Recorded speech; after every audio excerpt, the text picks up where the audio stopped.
ሰላም ጤና ይስጥልን ክቡራትና ክቡራን የአዲስ ምንጭ ቤተሰቦች እንዴት ውላችኋል? እንዴት አምሽታችኋል? በያላችሁበት የከበረ ሰላምታችን ይድረሳችሁ። ዕለቱ ሐምሌ 23 ቀን 2018 ነው።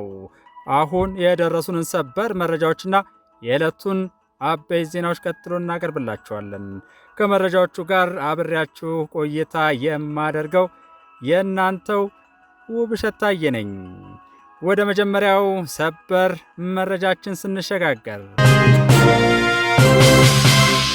ጥምር ኃይሉ በሱሉልታና ውጫሌ ልዩ ስሙ ገንደለጋ ወደሚባለው ወንዝ አባሮ መድረሻና መፈናፈኛ በማሳጣት በዘራፊውና አሸባሪው የሸኔ ቡድን ላይ በወሰደው እርምጃ ከ18 በላይ የሽብር ቡድን ታጣቂዎች የተደመሰሱበትን በርካቶች የቆሰሉበትንና የተማረኩበትን እንዲሁም ሰላም ጠሉ ጽንፈኛ ደግሞ ዝንብልና ተምጫ በተባሉ ወንዞች መገናኛ 25 የቡድኑ አባላት የጥምር ጦሩ ምት መቋቋም አቅቷቸው ሲፈረጥጡ ከነሙሉ ትጥቃቸው በጎርፍ ሙላት የተወሰዱበትን ሰበር መረጃ አስቀድመናል።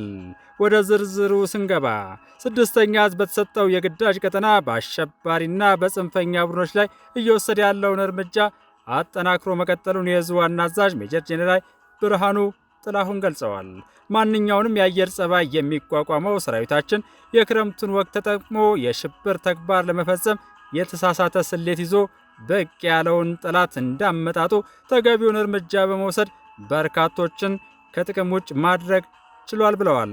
በሱሉልታና ውጫሌ ልዩ ስሙ ገንደለጋ ወደሚባለው ወንዝ አባሮ በማጣበቅ ጥምር ኃይሉ በወሰደው እርምጃ ከ18 በላይ የሽብር ቡድኑን ታጣቂ በመደምሰስ ትጥቅና መሳሪያ የተማረከ መሆኑን የገለጹት አዛዡ በምስራቅ ጎጃም ዞን በጽንፈኛው ላይ እየተወሰደ ባለ እርምጃ ደግሞ ጮቄ በሚባል ቦታ ላይ በመፈርጠጥ ከሰራዊቱ ለማምለጥ የሞከረ ዝንብልና ተምጫ በተባሉ ወንዞች መገናኛ 25 የቡድኑ አባላት ከነሙሉ ትጥቃቸው በጎርፍ ሙላት መወሰዳቸውን ተናግረዋል። ሰራዊታችን እያደረገ ባለው የማሳደድና የመጥረግ ተከታታይ ተግባራት ጽንፈኛው ይጠቀምባቸው የነበሩ ከህዝብ የተዘረፉ ንብረቶችን መንጠቅ መቻሉንም ገልጸዋል። በዚያው ልክ በርካታ የጽንፈኛ ቡድኑ አባላት እና ታጣቂዎች ከነሙሉ ትጥቃቸው ለጥምር ጦሩ በሰላማዊ መንገድ እጅ እየሰጡ እንዳሉም አብራርተዋል። በሽብር ቡድኑ ላይ የሚወሰደው እርምጃ ተጠናክሮ ቀጥሎ በዳሎል ማዕከላዊ ዕዝ የዋልታ ክፍለ ጦር ፈንቅር ሬጅመንት መሐንዲስ አዛዥ 50 አለቃ እሸቱ ዘውዱ እንደተናገሩት በሆሮ ጉዱሩ ወለጋ ዞን ጅማ ገነት ወረዳ ግዳሚ ዳብሾ ቀበሌ ሌማን በተባለ ቦታ በቡድኑ አባላት ላይ በተወሰደ ልዩ እርምጃ 6 ታጣቂዎች የተደመሰሱ ሲሆን አንድ የአሸባሪ ቡድኑ አባል ከነሙሉ ትጥቁ መማረኩንም 50 አለቃው ተናግረዋል። በማዕከላዊ አርማጭሆ ወረዳ በተለያዩ ቀበሌዎች በቡድን በመደራጀትና ወደ ጫካ በመግባት ህዝብን ሲዘርፉ ሲገድሉና ሲያሰቃዩ የቆዩ 3 ታጣቂ ኃይሎች በወረዳው የሰላም አስከባሪ ኃይል በተወሰደባቸው የተቀናጀና አጣዳፊ እርምጃ የተደመሰሱ መሆኑን የወረዳው ሰላምና ጸጥታ ጽሕፈት ቤት አስታውቋል። እንደ ጽሕፈት ቤቱ ገለጻ ከሆነ አካባቢውና ህብረተሰቡን ሰላም ሲያሳጡ የነበሩት እነዚህ እኩይ ኃይሎች እርምጃ የተወሰደባቸው በወረዳው ባምብል ቀበሌ ልዩ ቦታው አየርባ ጎጥ ውስጥ ተሸሽገው በነበረበት ወቅት ነው።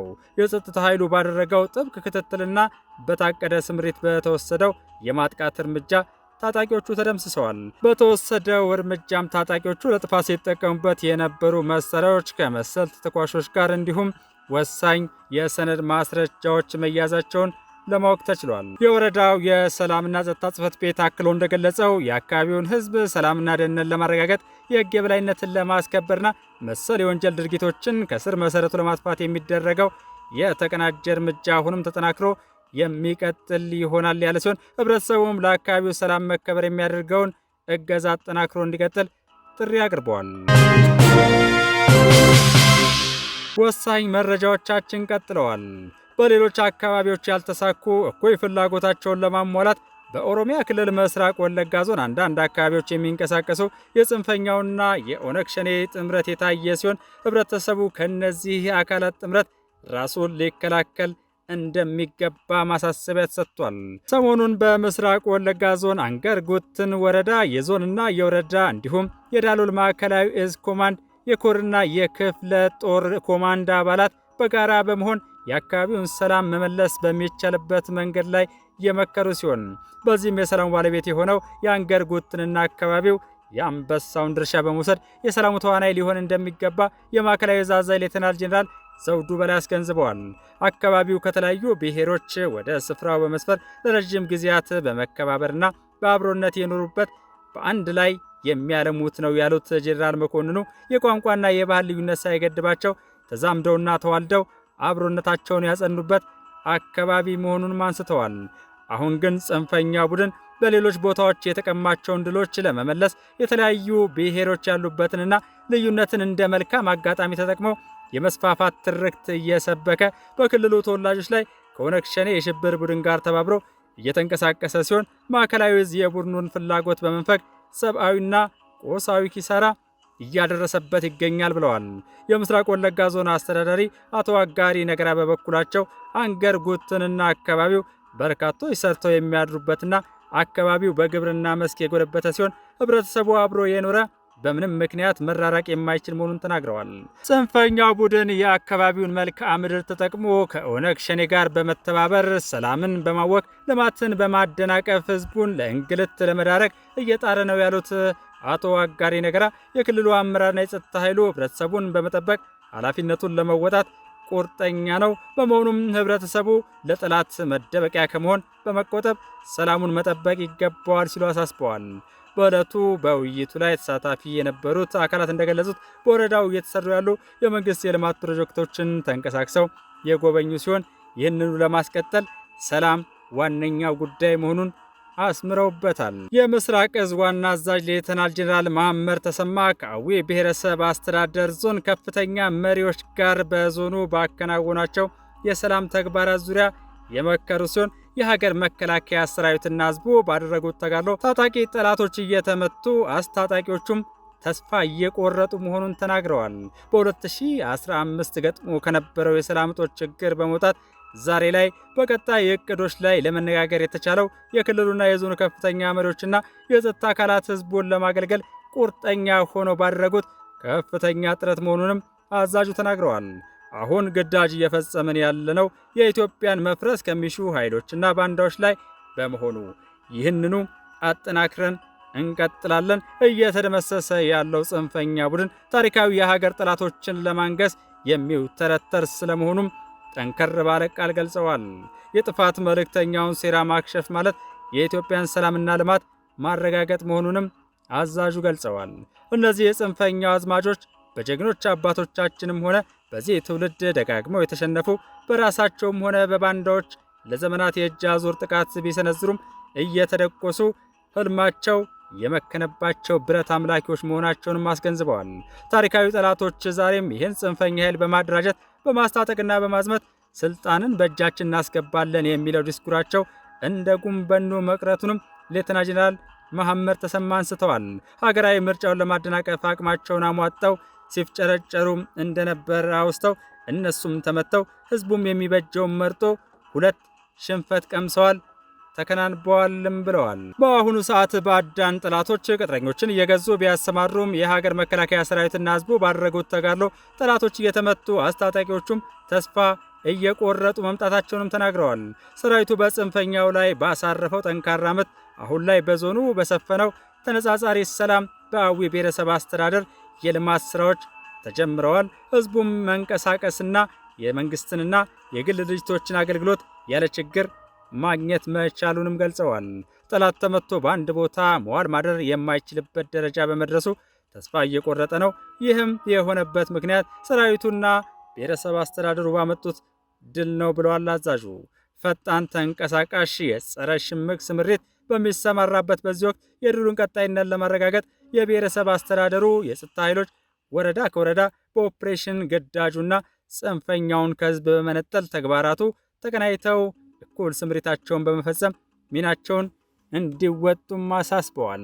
ሌተናል ጄኔራል መሐመድ ተሰማ ባስተላለፉት መልእክት ሰራዊቱ በየጥሻው የተሰገሰገውን ጽንፈኛ ቡድን የገባበት በመግባት የመመንጠር ግዳጁን በብቃት እየፈጸመ ይገኛል።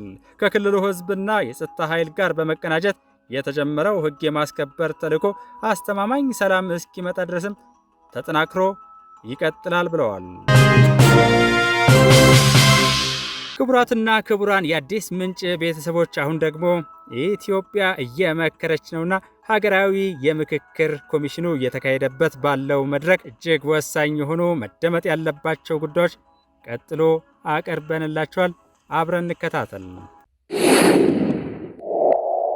ረኮሌ ከናፈር ወዳፍ መረም ያለሳ ቆጳዬ ከናፍ አፌራ ሰነ አፌራምነ ኑቲሲ ማሪ ከናራቲ አካ እርማታ ተቆቲ ቆዳ ፍላቹዳፍ እፍኔ ማሪያቹ ተጀራቹ እንደ ሀገር የገጠሙንን ችግሮች ለመፍታት ይህ የሀገራዊ ምክክር ጉባኤ እጅግ ጠቃሚ ነው። እኛም ከነበርንበት የትጥቅ ትግል በመውጣት አጀንዳችንን አቅርበን እዚህ በመገኘት እየተወያየን ነው። ትላልቅ ሀገራዊ አጀንዳዎች የተካተቱበትና በተለያዩ የቡድን አደረጃጀቶች የተዋቀረው ውይይት በጥሩ ሁኔታ እየተካሄደ ነው። አማት ያዶኒ ከአጅራን ነሞን ሁሉም ትዩ ደማገሳን ያደተው ፈልምሲሰን ባየን ከአጅራን አገራዊ ምክክር ሲባል ምንድነው? ይሄ በታሪክም ያልሆነ ከዚህ በፊት በዚህ ቁጥር በዚህ አጀንዳ ስፋት እና በአካታችነቱም ጭምር በኢትዮጵያ በየትኛውም ጫፍ በየትኛውም ማስተላለፍ አብዛኞቻችን ዳርና ዳር ወይም ጽንፍና ጽንፍ ይዘን የነበርን ሰዎች ጭምር እንግዲህ በአካል ተገናኝተን ሀሳባችን እየገለጽን እየተወያየን እየተመካከርንበት ያለ ሂደት ነውና ምናልባትም በዚህ ሂደት ውስጥ ተሳታፊ በመሆኔ እኔ ወክዬው የመጣሁትን ማህበረሰብም ጭምር ሀሳባችን መግለጽ የሌላውን ማዳመጥ ምክክር ሲባል የራስን ሀሳብ ብቻ ማስፈጸም አይደለም። የራስን ሀሳብ መግለጽ የሌላውን ሀሳብ ደግሞ በራስ ጫማ በሌላው ጫማ ላይ ቆሞ የማየትና የጋራ የማድረግ ኢትዮጵያን ለማጽናት ኢትዮጵያ እንደ ሀገር ለማሻገር መወያየት መመካከር የሌላውን አውድ እና ሁኔታ በሚገባው ቦታ ላይ ቆሞ መገምገም ስለሚያስፈልግ በዚያ ልክ ነው እየተሳተፍን ያለ ነው። እስካሁን ባለው ሂደት ውስጥ እጅግ ደስ የሚል እንትን ነው እያለፍን ያለ ነው ማለት ነው። በዚህ ውይይት ላይ እንግዲህ ከ130 ሚሊዮን ህዝብ የተሰባሰበ ወይም ደግሞ ወክሎ የመጣ ኃይል ነው። ይሄ 4000 ሰው በትክክልም የሀገራችንን የህዝባችንን ጥያቄ አንስቶ አጠቃላይ ያሉት ችግሮች ምንድናቸው፣ መፍትሄውስ ምንድነው መሆን ያለበት የሚለውን ነገር አለምንም ተጽዕኖ ሁሉም በነጻነት ሀሳቡን እያረመደ ነው ያለው። ስለዚህ በዚህ ውይይት ለሀገራችንም ለህዝባችንም የሚጠቅም ነገርና የሚበጅ ነገር ይወሰናል የሚል እምነት አለኝ። በዚህ ተሳትፎ ላይ እስካሁን በጥሩ መግባባት እየሄደ ነው ያለው። ጥሩ ውጤትም ይመጣል ብዬ ነው የማምነው። ህዝብ ጥያቄ በኃይል አይደለም ሊፈታ የሚችለው፣ በንግግር በመቀራረብ ሊፈታ የሚችልበትም ሁኔታም አለ። ይሄንን የምናየው ምንድነው? የክልሎች መንግስትም ይሁን የፌደራል መንግስትም ይሁን የክልላችን መንግስትም ይሁን ችግሮችን በሰላማዊ መንገድ በንግግር እንፍታ የሚልም እምነትም አለው፣ አቅጣጫም አስቀምጧል። እዚህ የተሰባሰበውም የ4000 ሰው አጠቃላይ ኢትዮጵያን ወክሎ ነው፣ የኢትዮጵያን ህዝብ ወክሎ ነው። ያሉትን ችግሮች፣ ሀሳቦች፣ ጥያቄዎች ሰላማዊ በሆነ መንገድ ተነጋግሮ ለመፍታት ነው። ስለዚህ ጫካ ያሉትም ወንድሞቻችንም ቢሆን ያንኛው አማራጭ አያዋጣም፣ እኛም በዛም ነበርንበት።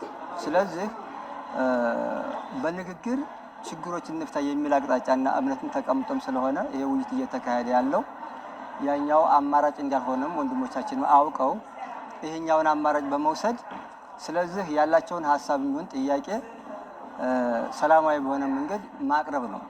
በንግግር በመቀራረብ ችግሮች ይፈታሉ፣ ሀገራችንና ህዝባችንን የሚጠቅም ነገርም ይወሰዳል። ከዚህ ውጭ የማይሆን ከሆነ ግን ምንጊዜም ቢሆን የሀገራችንንና የህዝባችንን ስቃይ ነው የምናበዛው። ከዚህ ውጭ አንዳችም ጥቅም ይኖራል ብዬም አላምንም።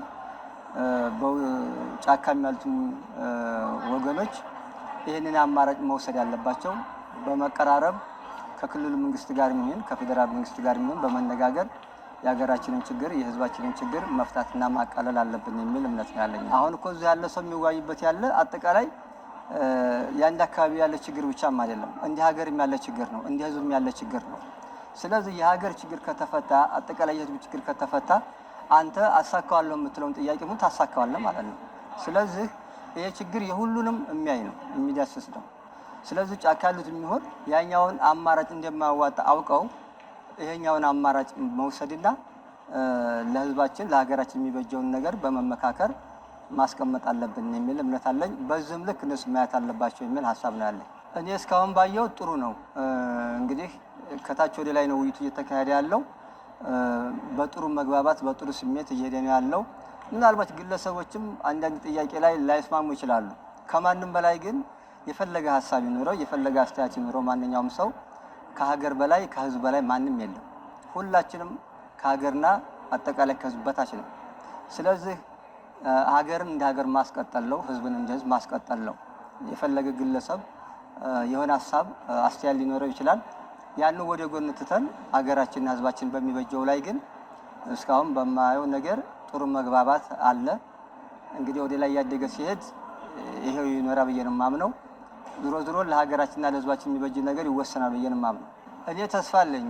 አንድም ይህን ጥያቄ ማንስቶ ሁሉም በተለያየ መድረኮችም በተለያየ እንግዲህ በሰላማዊ መንገድ የሚሆን በታጠቀ መንገድ የሚሆን ሁሉም የሚያነሳው ጥያቄ አለ። ሁሉም ተመሳሳይ ነው።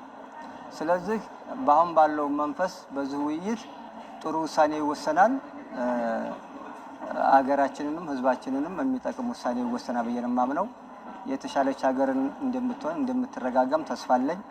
ብቻ ሁሉም የሚያው በዚህ ውይይት ላይ ጥሩ ነገር ይመጣ ብሎ ነው የሚያስበው። ሁላችንም ጥሩ ተስፋ አለን። ህዝባችንም የሚጠብቀውም እኔም በዚህ በተለይ የቅርብ ጊዜ ጦርነት አካልና ተሳታፊ እንደመሆኔ መጠን የጦርነትን አስከፊነት የግጭትን አሳዛኝ እንትኖች ባይን ያይቻለሁ ማለት ነው። ስለዚህ መመካከር በዚህ እንደውም ያልነበሩ ጓዶቻችን ቢኖሩና የዚህ ውይይት አካል ተሳታፊ ቢሆኑ እጅግ ደስ የሚለኝ ነገር ነው። እንደ ማህበረሰብ አንዳንድ ጊዜ አልተወከልንም የለንበትም ማለት ብቻ በእያንዳንዱ ሂደት እንትን ሊሆን አይችልም፣ መፍትሄ አይሆንም፣ ለህዝብ የሚያመጣው ነገር የለውም እና የተገኘውን አጋጣሚ የተገኘውን ሂደት እንደ ህዝብ እየተጠቀሙ ሀሳብን፣ ችግርን፣ ብሶትን፣ መፍትሄንም ጭምር ለሌላው ማጋራትና መወያየት ይህን ያክል አስፈላጊ ነው ብዬ ነው የማምነው። ብዩ መባበር ባደገሰት ቃምን ተቆ ጋር ካወይ ካሱ በየትኛውም ሀገር ቢሆን ሰዎች ጠመንጃ የሚያነሱት በሰላማዊ መንገድ ጥያቄ የሚመለስበት አማራጭ ሲጠፋ ነው። ነገር ግን እንዲህ ያለ እድል ካለ መጠቀም ያስፈልጋል። አሁንም ቢሆን በየጫካው የሚገኙና ጥያቄ ያለን የሚሉ ሁሉ ወደ ውይይት መድረክ ቢመጡ ጥሩ ነው። እኔም እንደምታውቁት ጠመንጃን አማራጭ አድርጌ ከሚታገሉ ቡድኖች ውስጥ ነበርኩ። ነገር ግን ችግር ከጠመንጃ ይልቅ በውይይት እንደሚፈታው በማመን ሰላማዊ አካሄድ መርጬ እዚህ ተገኝቻለሁ። ብዙ አስከፊ ጦርነቶችን አስተናግደናል። ስለዚህ አንድና የመጀመሪያው ነገር ከጦርነት እንወጣለን ነው። ሰላማዊ ህዝቦች እንሆናለን። ሰላማዊ ስራዎች፣ ልማቶች ይከናወናሉ ነው። ከጦርነት ከወጣን ደግሞ የኛ ህዝብ የሚታማ ህዝብ አይደለም። በየትኛውም ዘርፍ በዓለም አደባባይ ማሸነፍ መቅደም የሚችል ህዝብ ነው እና በልማትም በትምህርትም በተለያዩ የጀግንነትና የስራ መስኮች ውስጥ አሸናፊ ሆኖን መውጣት የምንችልበት ስለሚሆን ለኢትዮጵያ እውነት ለመናገር በር ከፋች አስደሳቸውን አዲስ ምዕራፍ ይፈጠራል የሚል ግምት ነው ያለኝ። እስካሁንም የሄድንባቸው የመጣንባቸው መንገዶች እጅግ በጣም ጥሩ ናቸው። እስካሁን ያለው ማንም የማንንም ሀሳብ ከማዳመጥና ሳይንሳዊ አመክንዮዎችን ከማቅረብ ታሪካዊ መረጃዎችን ከመወያየት ያለፈ እንትን ነገር የለውም። ጥሩ ነው ማለት ነው። በዚህ መቀጠል አለበት። ብዩን ረኮሳኒ መሪዳ ፍረተኒ ሀራ ብዩን ከለ ጉዳቻ ጅረን ገረ ብዮተ ጉዳተኔት ችግሮቻቸውን በውይይት የፈቱ ሀገራት ዛሬ በእድገት ላይ ናቸው። መደማመጥ ያቃታቸው ደግሞ እንዲሁ በግጭት አዙሪት ውስጥ ይገኛሉ። በመደማመጥና በመመካከር በርካታ ችግሮች ይፈታሉ። በዚህ በ27 ዓመት ህገ መንግስት አልተከበረም፣ ዲሞክራሲም አልነበረም። የትግራይ ህዝብ እና ህወሓት በተደጋጋሚ ጊዜ እንደ አንድ እንደሆኑ ይገለጻል። እንዴት ብሎ ነው አንድ የሚሆኑት? ደሃው ህብረተሰብ የሚበላ የሚጠጣ የሌለው ህብረተሰብ ይዘን እና በትግራይ ህዝብ ትዕነት የሚባል ቢሊዮን የሚያንቀሳቀስ ብር ለባለስልጣኖች እየተጠቀመ እንዴት ብሎ አንድ ይሆናል? አሁን የትግራይ ህዝብ በድህነት ላይ ስደት እየሄደ ነው፣ እየተበሳቆለ ነው። አንድ አስገራሚ ነገር ደግሞ ይሄ ግቢ ላይ ተበረድ ነው። ይሄ ሬሳ ሲቀበለ ነው።